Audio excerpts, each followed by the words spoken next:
गणाधिपती बुद्धिदेवता श्री गणेश सुखाची वार्ता देणारा सुखकर्ता आणि दुःखांचं हरण करणारा दुःखहर्ता अशा या आपल्या लाडक्या गणपती बाप्पाचं आज सर्वत्र जल्लोषामध्ये आणि उत्साहामध्ये आगमन होत आहे।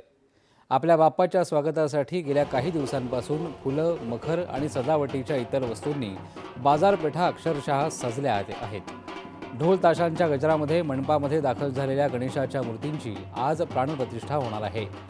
घरांमध्ये आणि सार्वजनिक मंडळांमध्ये उभारण्यात आलेले देखावे आणि सजावटीमध्ये मोठ्या आनंदानं गणपती बाप्पा मोरयाच्या जयघोषामध्ये बाप्पांचं सर्वत्र स्वागत होत आहे। यापुढील 10 दिवस ही मंगलमूर्ती भक्तांच्या आयुष्यामध्ये आनंद आणि उत्साहाची पेरणी करणार आहे।